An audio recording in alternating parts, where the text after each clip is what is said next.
MP Shagalok Sabha ba Vincent H Pala habekran bat kilat patai kubor haga kendai trek kula lengkot arhajar arpusa ulakan no ba ke jingweng no kaseng HNLC ke Jingiakren Iasuk kedai namar ke jingbam shimkya ke sarkar Padang belayalam da kaseng BJP bat kumjuk ke jingbam shimkya ke sarkar Meghalaya. Uba Vincent H Pala uloong banakalyang ke sarkar ke klan patip kilyang persya halor ke sinjam ke sarkar kan shim halor ke Jingiakren Iasuk bad uloong ru bakalong ke besngokya hadian bagi HNLC ke lapan mena banweng no nak ke Jingiakren Iasuk klam da poy syakathong nagalyang unang yalam ke kongres hakane ke jela ulakan tu ke HNLC ban wan biang syakamiet nak ke bakadau bagi HNLC kamdai ban shim rai kerki halor ke nikamat ke bakongsan Habakran halor ke jing traikam ke sarkar MDA 24 ha kishpo naik belalej. Uba Vincent H Pala ulapan pawe ke jing bamhon ya ke jing trai ke sarkar MDA da ke bakadau bahaduk mentakan ke sarkar kam shimlala ban penurlong ya ke weiru ke jing kular jongka. La kadai halor ke aikam aijam syaki khun samla halor udau yong bat kiwe-kiwe. I appeal to HNLC that whatever decisions they are taking is a big decision. It matters to economy of the state, it matters to life of the people, it matters to so many things within the state. So I appeal to HNLC also to not to just stop the negotiations, continue the negotiations and try to see and convince. If required, they can also put or demand a new negotiators also.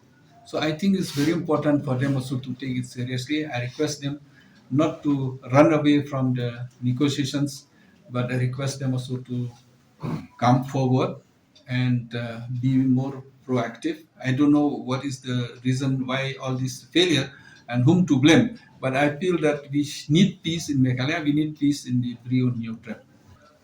If they surrender, then there's a different treatment.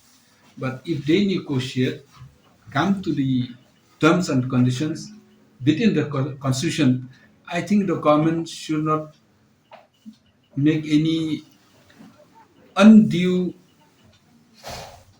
efforts. Rather than the government should be proactive to see that whatever be the solution should come.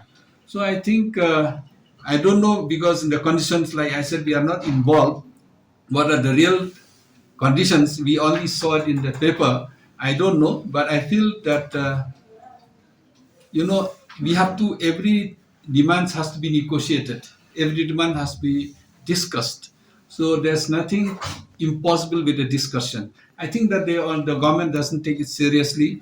And with discussions, I think during the discussion, because suppose like if they give amnesty, there's lots of terms and conditions also to be out of that. Or suppose whatever each and every point they discuss, they also should be with a commitment. It is not like the BJP government signed a framework with Nagaland and nothing has been done up to now. They've signed an agreement with the NVC. When the NVC, now I've seen they're moving the file for the forest development, nothing has been done. So I also follow so many things with the developmental works after signing the agreement. In spite of they're supposed to amend the sixth schedule, nothing has been done. So the BJP is known for its promises and failure. So are people what to do? Are people are joining them, are people are helping them, direct or indirect?